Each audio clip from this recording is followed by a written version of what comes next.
Hoje vamos dar continuidade à leitura de A Casa dos Pesadelos, do Marcos de Brito.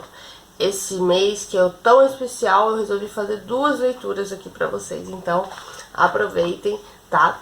Se você não assistiu A Mulher na Janela, vou deixar aqui nos cards a playlist, tá bom? Assistam, vale muito a pena. Em breve vai sair filme na Netflix, então assistam pra vocês entenderem e depois assistirem o filme e poder comparar aí pra ver se de fato ficou, né, como no livro. Então, assim, gente, muito legal a história de A Mulher na Janela. Se você não acompanhou, acompanhe, assista. A playlist está aqui, 17 vídeos, tá bom? Na verdade são 16, né, que um vídeo é o cronograma. Então são 16 vídeos da leitura de A Mulher na Janela, beleza? Antes de mais nada, eu vou pedir meu like, vou pedir que você compartilhe muito esse vídeo, que você se inscreva no canal se ainda não for inscrito e ative as notificações, para não perder nenhum vídeo, belezinha? Então, gente, A Casa dos Pesadelos é esse suspense, horror, assim, não sei, vamos ver, vamos descobrir, né, ao longo aqui da narrativa, do Marcos de Brito. Eu ouvi falar muito bem dele, né, como autor, como cineasta também, então, muito legal. Então hoje a gente vai ler o capítulo 3, né, até o capítulo 4.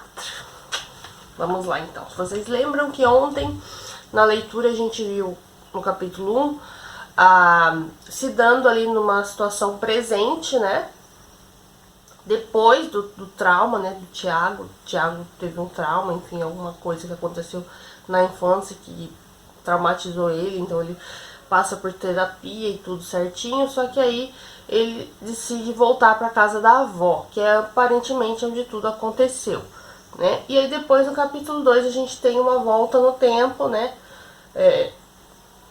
Pra meio que explicar o que aconteceu. A gente viu um primeiro ponto aí de vista. Agora no capítulo 3, aparentemente voltou pro presente, tá? Então bora lá. Após muito relutar, o adolescente Tiago resolveu cruzar o umbral que há tantos anos fora deixado para trás. Ao colocar os pés no assoalho do corredor da entrada, com a mochila pendurada no ombro, viu a avó parada no caminho, abraçando Bruno de forma calorosa. Parecia estar assistindo, em terceira pessoa, ao próprio passado sendo representado pelo irmão. Quando Célia reparou no neto estacado à porta, paralisado pelo desconforto de estar mais uma vez entre aquelas paredes, deixou o menino e encaminhou em sua direção a passos vagarosos, com a inseparável bengala de ponteira gasta. Tiago, ela abriu um largo sorriso.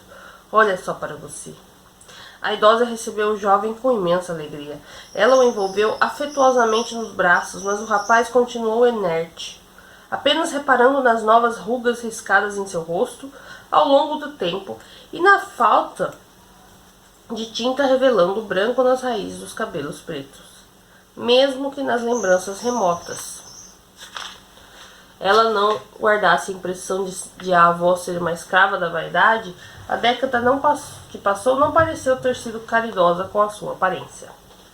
Não dá nem para acreditar que você era do tamanho do Bruninho da última vez que me visitou. Desarrumou-lhe a cabeleira com a mão, como fazia na infância. Fico contente que tenha finalmente resolvido voltar, meu amor. Apesar das palavras de boas-vindas, a expressão de Tiago permaneceu inalterada, e ele ainda não sabia como agir na casa e pouco lhe importavam os chamegos. Leve suas coisas lá para cima, vai! É no mesmo quarto que você ficou da outra vez. A avó indicou-lhe as escadas e voltou-se à cozinha. Depois vem comer um bolo quentinho. Com uma postura muito distinta da que tivera em sua antiga visita ao casarão, o rapaz não mostrava empolgação alguma para chegar no piso de cima. Preferiria dar meia volta, entrar no carro e partir para a estrada, mesmo sem habilitação para pegar o volante. Só não o fez porque determinara para si mesmo que seus medos seriam confrontados. Na esperança de cumprir essa promessa, restou-lhe se revestir de toda a coragem e subir os degraus. No segundo andar, a primeira coisa que seus olhos buscaram foi a emblemática porta fechada do outro lado do corredor. Sem conseguir desviar sua atenção do misterioso dormitório, ele caminhou, apreensivo, até o cômodo onde ficaria hospedado. Ao cruzar a soleira do aposento já conhecido, a disposição dos móveis o fez mergulhar no passado. o guarda-roupa de madeira escuro no canto, cobrindo falhas na tinta da parede, e o leito no centro recebendo a tímida claridade do crepúsculo. Permaneciam nos mesmos locais de que se lembrava. Antes de afundar no mar revolto de suas memórias, Tiago buscou algo para não afogar suas águas tormentosas. Os dedos tatearam a fechadura em busca de uma chave, mas o encontro lhes foi negado. Não havia como trancar a porta. Descontente, ele largou a mala no piso, taqueado, e se jogou na cama. Seu olhar fixo no teto não expressava o tédio tão comum aos adolescentes obrigados a passar um fim de semana na casa dos avós. Suas vistas estavam atentas, em alerta, rememorando algo incompreensível em busca de resposta. Acompanhando a recordação que o assombrava, virou-se para a vidraça fechada a seu lado e encarou, através do reflexo, o vão aberto da porta do quarto. O espaço vazio na entrada o ameaçava com a lembrança do que vira ali em certas madrugadas, quando menino. O tenebroso ruído cadenciado, de maneira batendo no assoalho, ecoava na mente de Tiago, distanciando-o da realidade, tal qual um som hipnótico de regressão. Como se tivesse retornado à primeira noite que passara naquela residência durante a infância. Seus olhos enxergavam agora apenas a escuridão. Na penumbra do corredor, observava como reflexo daquela mesma janela, 10 anos no passado, uma estranha figura ganhava forma nas trevas conforme o rumor se aproximava do aposento. O luar era o único responsável por revelar debilmente os contornos abrigados no breu, tornando indecifrável a bizarra quimera escondida nas sombras. Ao parar, a poucos passos da porta, o misterioso barulho também se interrompeu, delatando ser a marcha coxa de uma criatura demoníaca contemplando o menino em silêncio. O monstro não ousou adentrar o quarto, mas a sua presença era suficiente para aterrorizar o imaginário do garoto desperto, que via apenas o rosto indefinível de um ser desfigurado, com os cabelos crespos esvoaçados. Essa lembrança apavorante que fizera Tiago nunca mais retornar àquela casa foi de súbito atravessada por outro ruído mais concreto vindo do jardim. E de volta ao presente, o adolescente saiu da cama e perseguiu o chiado áspero de cordas raspando numa tora de eucalipto. Ao lado do aposento proibido havia uma janela com vista para o pátio. O adolescente pôde ver, através da moldura, seu irmão sendo empurrado por Célia em um dos seus assentos do balanço rústico que enfeitava o quintal. Não demorou para ele descer as escadas e cruzar a saída dos fundos, a fim de observar o pequeno Bruno, brincando alegremente com a avó. Queria encontrar algo que o ajudasse a superar o inexplicável incômodo que sentia naquela morada. Assim que percebeu Tiago espiando sem arredar o pé da soleira, a mulher inventou uma desculpa ao mais novo para poder trocar algumas palavras com o neto, que fazia tanto tempo que não via. Melhor entrar, Bruninho, não quero que sua mãe me culpando se você ficar resfriado. De nada serviram os resmungos do menino. Com o sol se escondendo, a friagem do final da tarde dava sinais de que aquela seria uma noite típica de inverno. Vai, que já está serenando, apressou a avó, fazendo abandonar a cadeira suspensa pelas cordas e correr para dentro. A idosa alcançou sua bengala apoiada na tora de sustentação lateral e com seu passo lento caminhou até chegar ao lado de Tiago. Você era no que adorava esse balanço. Mal acordava e já corria aqui para o quintal. Vovó, mais alto, eu quero voar. Ela sorriu com a lembrança, que de nada adiantou para tirar a expressão de indiferença do neto. Tem alguma recordação disso, meu amor? O jovem buscou relembrar da sensação de se divertir com a avó naquele mesmo jardim, com seu corpo sendo embalado ao vento, mas a sua memória estava presa a um passado nebuloso que ofuscava qualquer sentimento de encanto que pudesse ser vivenciado no casarão. E como resposta não deu palavras, limitou-se a balançar negativamente a cabeça. É que faz muito tempo, ela argumentou sem perder a gentileza. Fica mesmo tudo meio confuso na cabeça. Não era apenas por causa da mudez de Tiago que Célia estava magoada. Seu neto fitava a grama, as nuvens, os pássaros que cruzavam as vistas. Tudo, menos seus olhos, ávidos por contato. Como não teve êxito na tentativa de despertar a atenção do rapaz por meio dos momentos festivos, ousou avançar indiretamente para o tema que, bem, sabia que o incomodava. Do que você se lembra, Tiago, daquela última vez que vocês vieram? A questão fez a fisionomia do adolescente ganhar novos contornos, indecifráveis, porém visivelmente distintos da apatia exibida desde que chegara. Ele procurou uma lembrança acilada no canto, mais escondido da mente, e a trouxe de volta para poder responder num tom acusador. Do quarto.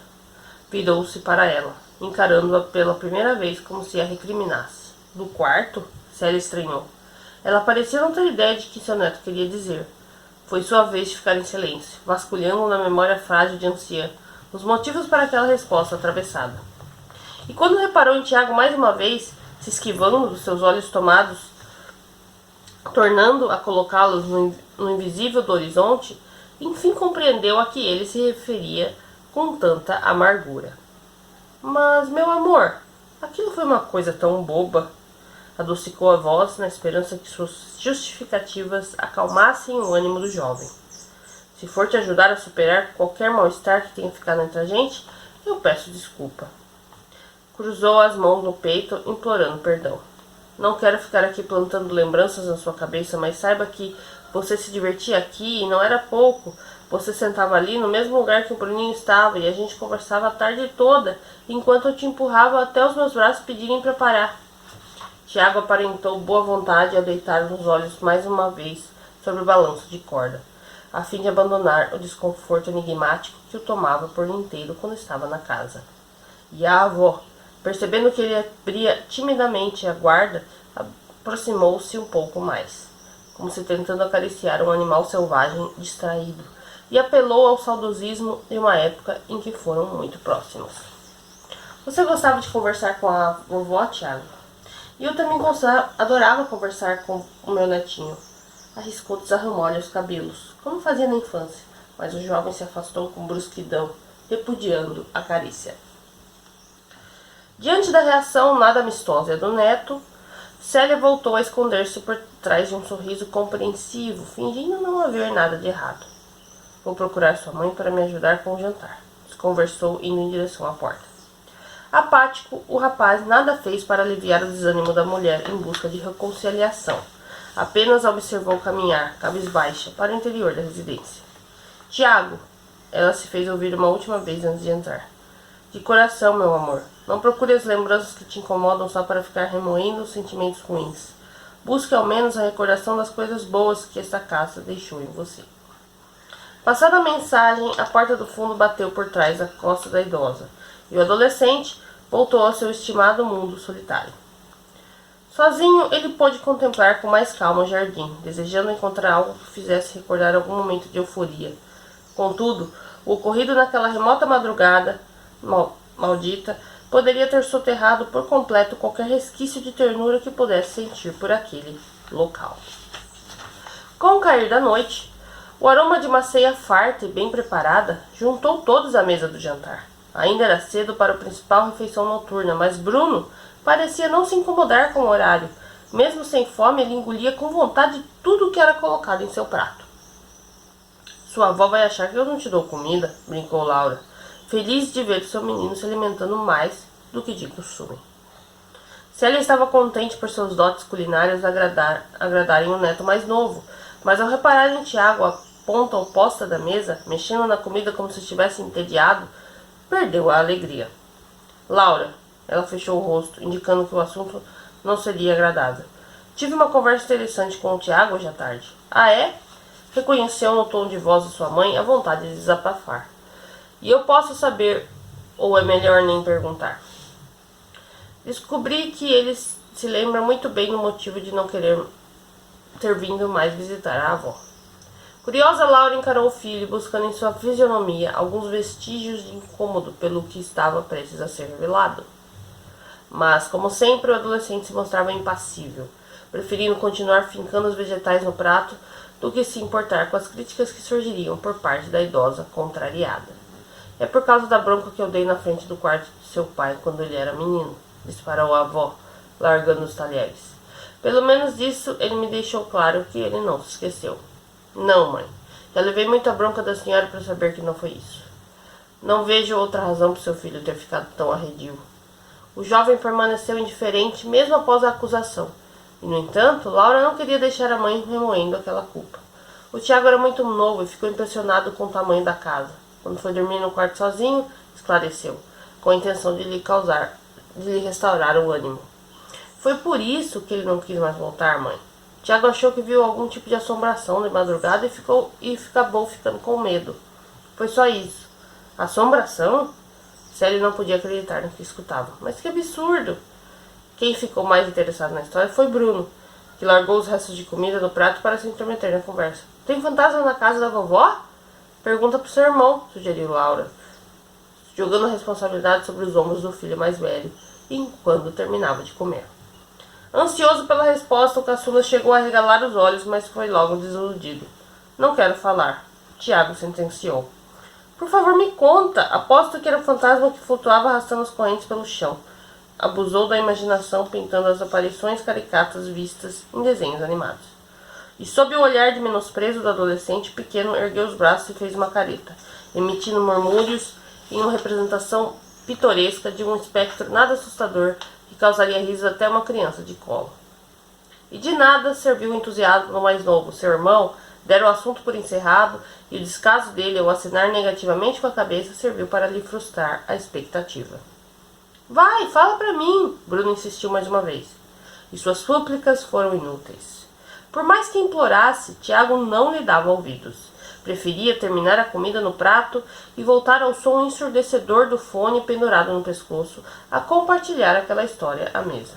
E se o jovem retraído já era avesso a qualquer tipo de conversa trivial, expor uma situação particular em voz alta era algo completamente fora de cogitação.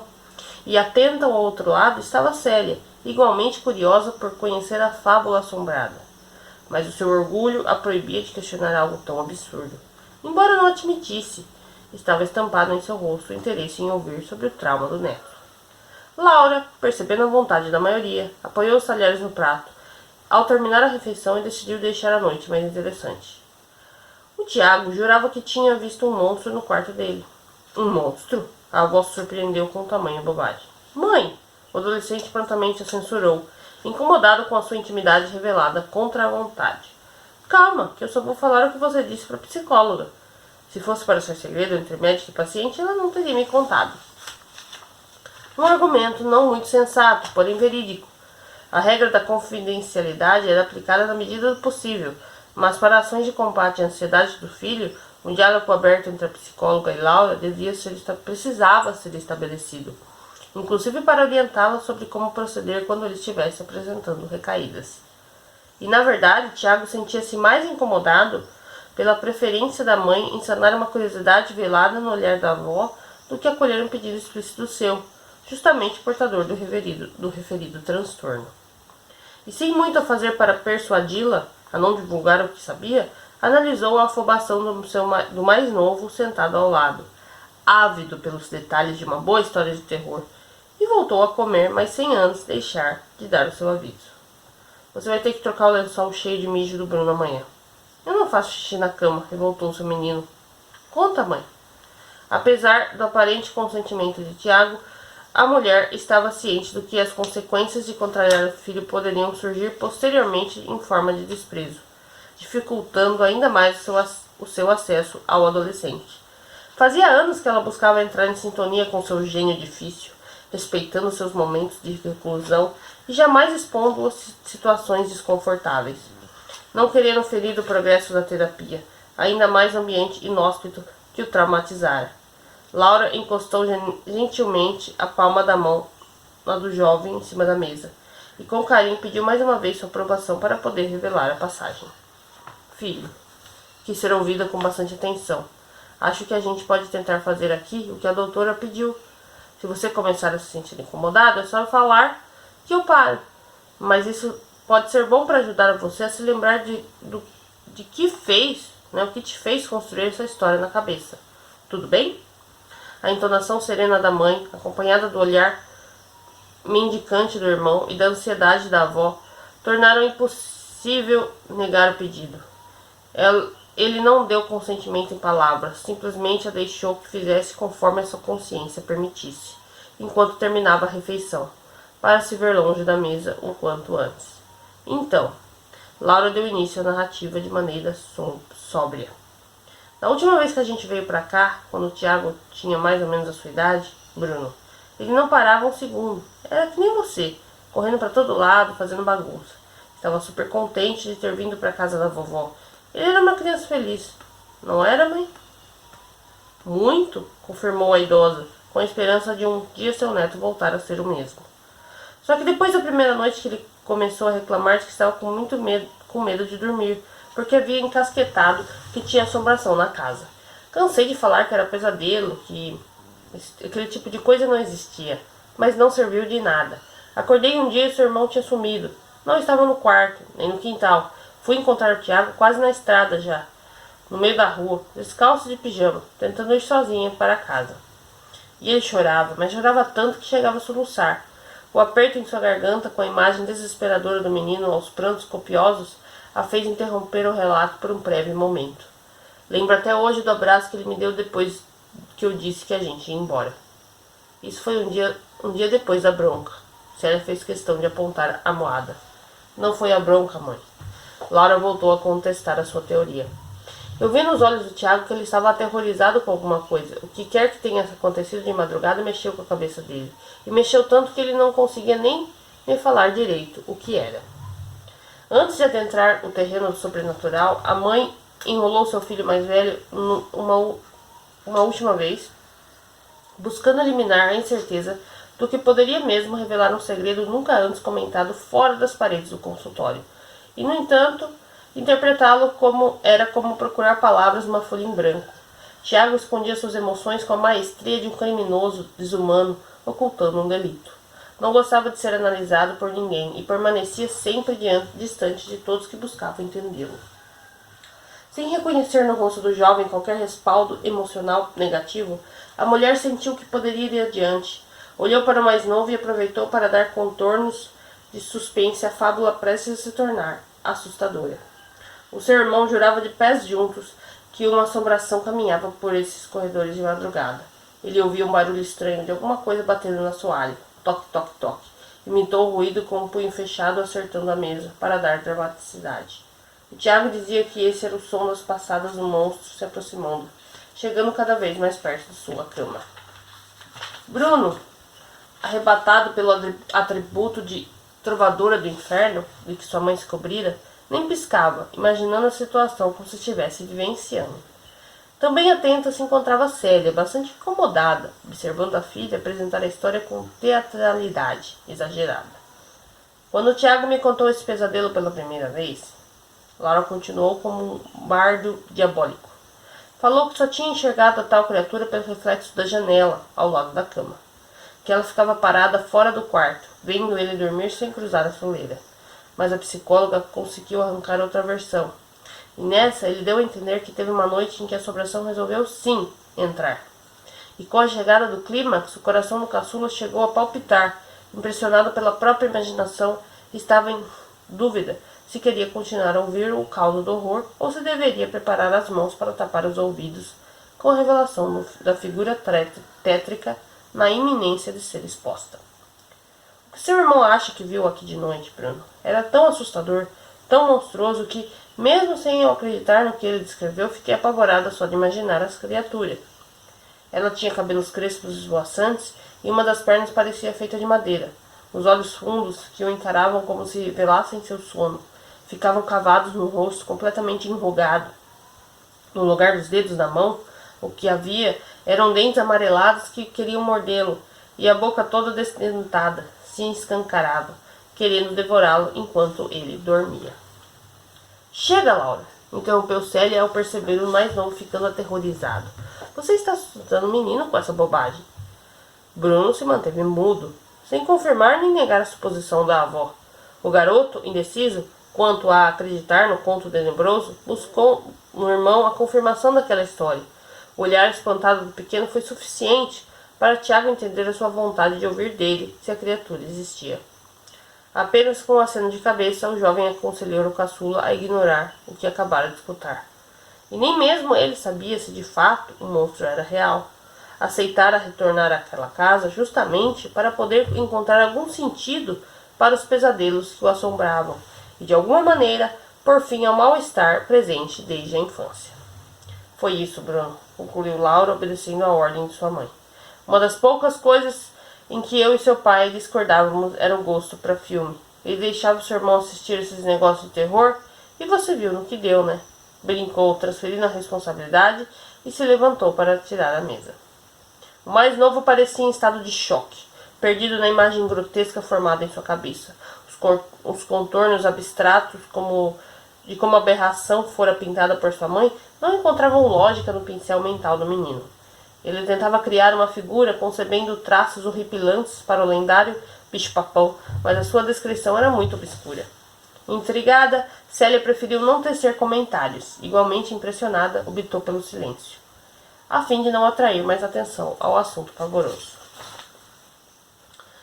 Com poucas opções do que fazer no restante da noite, além de admirar a beleza das estrelas enfeitando o céu interiorano, ou prestigiar a sintonia noturna dos grilos, Bruno estava sendo devidamente acomodado pela mãe na cama do quarto, onde dormiria sozinho pelos próximos dias.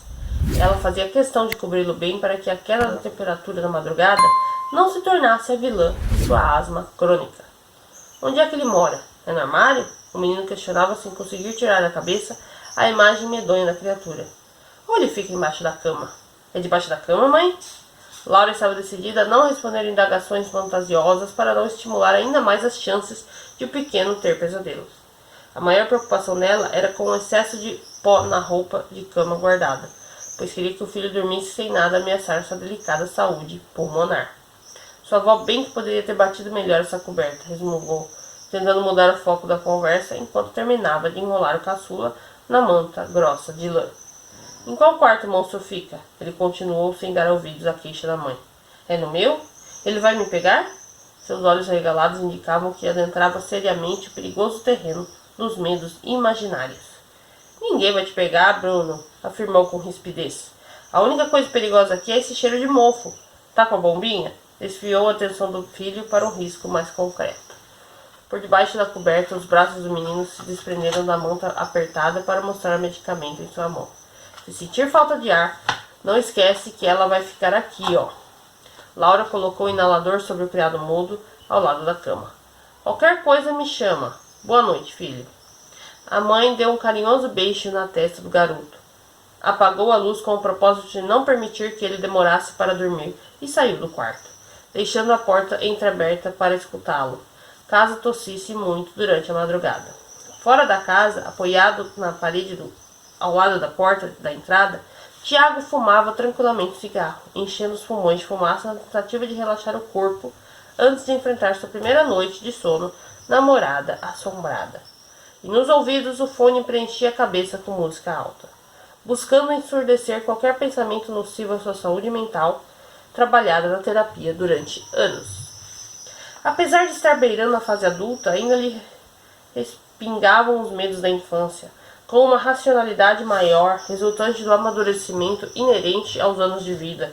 Sua visão do passado era constantemente questionada e, no entanto, por mais que o avanço da idade se empenhasse em aplacar a fantasia, a memória poluída pelos relances da criatura noturna em seu quarto o impedia de negá-la por completo. Não pareciam lembranças de um pesadelo horripilante, mas de algo real que ainda provocava arrepios. E sobre sua cabeça um céu dos mais belos era ignorado. Ao lado de uma lua gloriosa, as constelações disputavam espaço no campo celeste repleto de pequenos brilhos, na ausência de luzes artificiais, além das fracas lâmpadas amarelas dos postes em frente às poucas ruas da casa.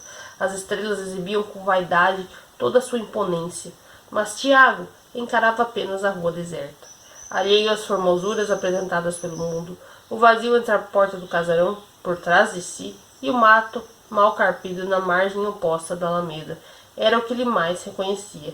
Sentia-se à vontade sendo parte de um hiato, consumido pelo nada, enquanto agredia suas células nervosas com a nicotina. A paz da qual o adolescente usufruía em seu estimado isolamento foi açoitada com uma inesperada presença. Sob a tímida luz do pilar de madeira fincada no solo, apareceu uma garota caminhando sozinha. A friagem da noite a obrigava a cobrir o rosto com o capuz do largo moletom e esconder as mãos nos bolsos da frente. Centralizada no campo de visão do rapaz, ela interrompeu sua marcha e, ao notar que era observada, resolveu mostrar a face. Os longos cabelos lisos, acastanhados e a pele bem branca, inimiga do sol, acentuavam o olhar triste que ela carregava. Era costume de Tiago fugir de quem o encarava, mas talvez porque a menina aparentasse ter a sua idade, ou um pouco menos, e também refugiar-se em fones de ouvido devido a uma aparente mazela, implícita na fisionomia aborrecida, ele resolveu com os olhos a sua dúvida sobre quem ela seria. E mesmo afastados, os dois tentavam se decifrar em um diálogo mudo, procurando respostas imaginárias para suas suspeitas. Não esquece de trancar a porta, Tiago, ecoou ao fundo a voz de Laura. A interrupção não foi suficiente para o filho deixar de encarar a jovem parada no meio da alameda. Sem responder, ele tragou mais uma vez a fumaça, imaginando o que a moça poderia querer ao permanecer parada à sua frente. Tiago, não esquece de ir. Já ouvi, respondeu impaciente. Aquela foi a desculpa para a garota abandonar a via dos carros e entrar no terreno. Ela tirou os fones da cabeça enquanto se aproximava do rapaz e ergueu uma das mãos, querendo um cigarro. O típico comportamento apático dos adolescentes que julgam não dever nada a ninguém estava bem ilustrado na postura de ambos. Acompanhando os modos da visitante, Diago também abandonou a música em seus ouvidos e lhe ofereceu o maço.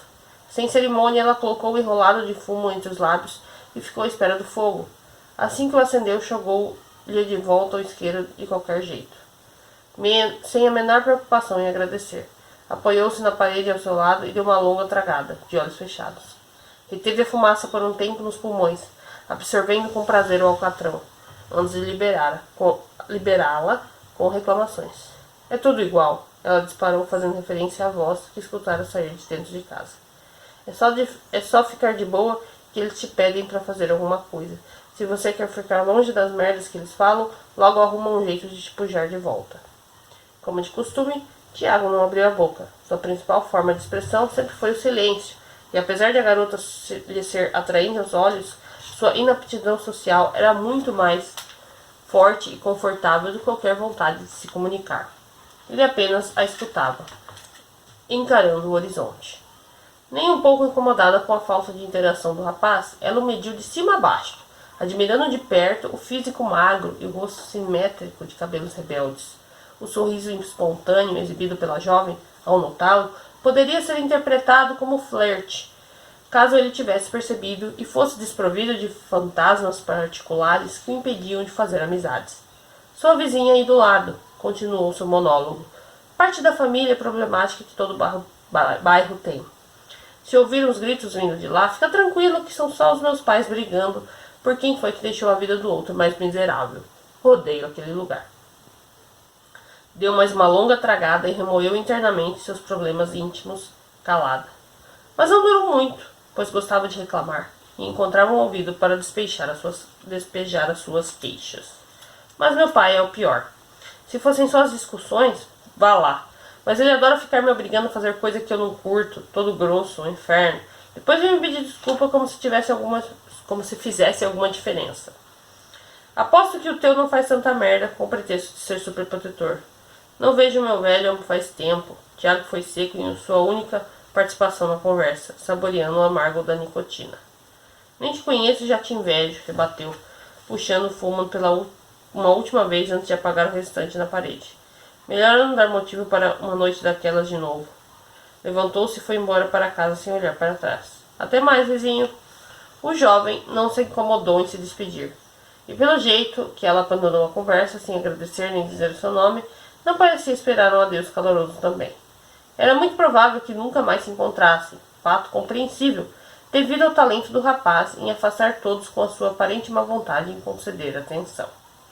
De qualquer maneira, o encontro imprevisto trouxe-lhe algo diferente ao marasmo do dia. e o distanciou por alguns momentos de seus pensamentos depressivos. Mas era hora de voltar e enfrentar o que tanto lhe afugentava, o anseio de fechar os olhos na cama. Aproveitou a última ponta do cigarro e o jogou na rua, retornando ao casarão. Seus passos na escada pareciam pesar mais a cada novo degrau conquistado. E no andar de cima tentou ignorar o misterioso cômodo impenetrável do outro lado do corredor, mas não resistiu a arrostá-lo após estar abrigado entre as paredes do seu quarto. Intimidado pelo próprio devaneio, Tiago fechou a porta e tornou a conferir os cantos na expectativa de encontrar a chave perdida pelo chão. Mesmo antes decidido a voltar a casa com a premissa de enfrentar os seus medos, não se conseguiria fazê-lo logo na primeira noite. Na falta do objeto, que poderia deixá-lo trancado em segurança, até o sol expulsar o brilho da madrugada, o adolescente averiguou o aposento em busca de algo para tranquilizá-lo. Encontrou a solução no móvel mais próximo e o arrastou para a frente do batente. Com a entrada devidamente construída, estirou-se na cama para tentar cair no sono. Mas seus olhos vidrados no teto denunciavam a inquietação, temendo, porventura, escutar os passos da temível criatura e perambular pela residência, colocou os fones de volta nos ouvidos e aumentou o volume até o máximo. Sem mais o que fazer, além de se permitir abraçar os pesadelos noturnos, apagou a lâmpada do quarto e foi cercado pela escuridão. Concluímos então o capítulo 3. Capítulo 4. Vamos voltar no passado de novo. Encoberto pelo impalpável manto negro daquela madrugada remota, ressoou pelos corredores do casarão silente o rangido áspero das dobradiças de uma porta sendo aberta nas trevas. Aos poucos, o ruído de algo lenhoso batendo cadenciadamente no assoalho de madeira agrediu a paz noturna. Deitado em sua cama com os olhos esbugalhados de pavor, Tiago, ainda menino, não sabia o que pensar do estranho barulho ecoando do lado de fora do seu aposento. Para ele, parecia o passo de uma criatura perneta vinda dos abismos mais profundos do Tártaro para assombrá-lo. Temendo avistar o vulto desfigurado de um monstro, o pequeno deu as costas para a entrada do quarto. No entanto, suas vistas curiosas não conseguiam abandonar a imagem do vão aberto refletida na vidraça ao lado da cama. A cada nova passada que retumbava no piso, atiçando a fantasmagoria mental de Tiago, seu coração parecia lhe querer rasgar o tronco de tanto palpitar. No rosto alarmado, a lágrima do desespero quase caía ao perceber o trajeto do rumor indistinto apontando seu cômodo como destino. Hipnotizado pelo reflexo da janela, o garoto estava paralisado de medo, rogando em silêncio para a criatura passar de sua porta sem importuná-lo à medida que o barulho das pisadas soava cada vez mais próximo. Foi quando ele viu, envolta no negro manto das sombras, uma bizarra figura se desenhar na penumbra. O tímido luar vindo da janela não bastava para revelar as feições aterradoras da aparição, mas era o suficiente para fazer reconhecer a sua forma grotesca. Pela silhueta sombria refletida na vidraça, Tiago identificava apenas os cabelos crespos esvoaçados na assombração parada na frente do aposento. Aquela imagem tétrica, de contorno obscuro, observando-o na escuridão, já seria suficiente para lhe trazer os piores pesadelos sempre que fechasse os olhos. Mas foi o ecoar de mais um passo no assoalho, o último dado pela criatura antes de estacar sobre o umbral do quarto, que fez o menino começar a temer as noites daquela casa. Os olhos da criança contemplaram com mais detalhes os aspectos tenebrosos do monstro à meia luz. Em seu corpo volumoso, uma das pernas parecia ter sido amputada para dar lugar ao membro de madeira. Na cabeça enorme, de pele verdosa e enrugada, o rosto tinha a aparência de um cadáver inchado em putrefação, com as órbitas carcomidas pelos vermes que deixaram nada além do vazio das cavidades oculares, fundas e negras.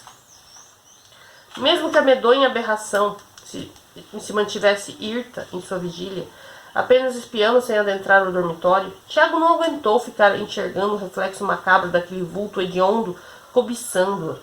Como se as cobertas tivessem o poder de protegê-lo do mal à soleira, pôs-se rapidamente debaixo delas e rezou, de dentro do seu intransponível forte imaginário, para que o fantasma retornasse ao lugar de onde viera. Ao notar o menino acordado, a criatura agiu conforme suas preces fervorosas e regressou à escuridão. Com o afastamento, o som das batidas de perna de madeira no chão do corredor também foi ficando mais distante, até cessar por completo, após um novo ranger áspero dos gonzos de uma porta indicar o seu enclausuramento. O tormento acabara, mas demorou para Tiago tomar coragem e verificar se realmente a assombração havia recuado dos abismos do inferno. Descobriu a cabeça devagar, apenas o suficiente para poder espreitar a janela. Para acalmá-lo da agonia, nada além da estrada vazia do quarto compunha um reflexo na vidraça. E após notar a madrugada de volta ao seu caráter taciturno, sem barulhos obscuros ou monstros disformes para espantá-lo, o garoto se virou à entrada do aposento e escancarou o breu da passagem aberta, receando ainda não estar sozinho. Sem sair da cama, rastreou a penumbra para ter certeza de que a aberração não estava mais em seu encalço, e quando os olhos caíram sobre a porta fechada do cômodo, do outro lado do corredor. Motivado pelo anseio de saber qual seria o antro onde a aparição se escondia, Tiago julgou ter encontrado o seu covil. O menino não pregara os olhos pelo restante da madrugada. Aguardou o primeiro raio de sol atravessar a janela, para só então abandonar as cobertas a fim de aventurar-se fora do quarto, ainda em seu pijama. Com os demônios afugentados pela bênção da claridade, ele teve a coragem de dar os passos em direção à porta que o instigava. Parado em frente à ombreira, Tiago ensaiou inúmeras vezes erguer o braço para alcançar a maçaneta, mas estava temeroso, como qualquer criança. Suas ações, ainda que inconsequentes, eram guiadas pela curiosidade, porém atravancadas pelo medo. Essa dualidade infantil, arriscar a própria segurança na busca por novas descobertas e ao mesmo tempo recuar-se a seguir adiante ao esbarrar no desconhecido, ilustrava bem o conflito em seu íntimo. Atraído pela vontade de resolver o mistério, o garoto respirou fundo, alcançou o remate gelado de metal e seus dedos restiosos começaram a forçá-lo para baixo, bem devagar. Tiago! Célio chamou num tom opressor, fazendo-o afastar da porta no susto. O que você acha que está fazendo? Aproximou-se na velocidade permitida por seu punho na bengala. A avó verificou se o local estava devidamente trancado e agarrou o neto pelo braço, com violência. Toda a sua expressão amorosa deu lugar àquela faceta rancorosa sobre a qual Laura alertava o filho quando chegaram. Eu não quero você mexendo nesse quarto, entendeu? Ela o repreendeu, de forma um tanto exagerada, botando força no aperto da mão. Responde o menino. Meu braço! A idosa largou o neto, mas não renunciou ao seu posto no trono da opressão. Ela olhava do alto de seu pedestal intolerante, como se condenando o pequeno à guilhotina. Esse era o quarto de seu avô, e eu não gosto que fiquem bisbilhotando no que tem aí dentro. Você pode fazer o que quiser nesta casa, Tiago, mas nesse cômodo você não entra, ninguém entra. Acostumada ao hábito antigo das crianças de baixarem a cabeça respeitosamente, quando uma pessoa de mais idade estava com a palavra, Célia não encontrou o comportamento esperado no menino. Ele a encarou de volta, com um ressentimento bem aparente no olhar, acariciando o braço dolorido. E sem se intimidar pela careta atrevida do garoto, a mulher arqueou o tronco e posicionou o rosto na mesma altura do dele, aproximando-o o suficiente para deixar bem clara a seriedade de sua advertência. Eu também sei fazer cara feia.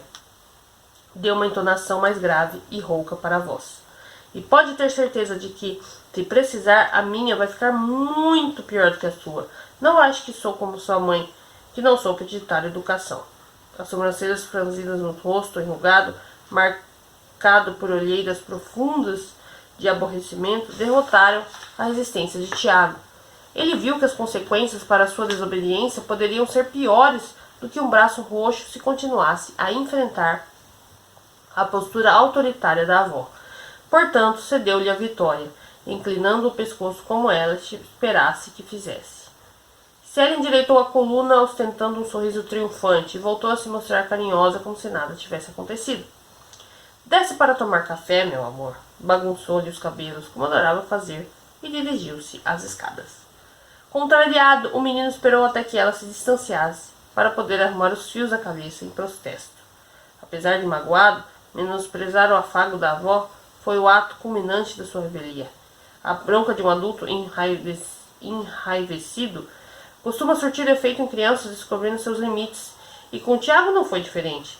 Após o sermão enfático, obedeceria à regra da casa de respeitar o território proibido, pois uma próxima reprimenda pela mesma violação com certeza não seria das mais delicadas.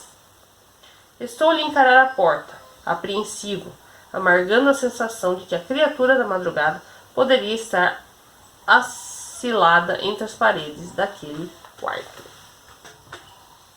E concluímos então o capítulo 4. Bom, gente, o que a gente tem aqui, né? A gente tem aqui uma situação, né? Aparentemente aí estranha, né? Bizarra, porque o Tiago diz, né, que viu uma assombração, enfim, uma criatura. Ele tenta descrever assim uma criatura. E a mãe, no jantar ali que eles tiveram no capítulo 3, né, meio que contou a situação. E agora no capítulo 4 a gente voltou um pouco e viu toda a situação acontecendo.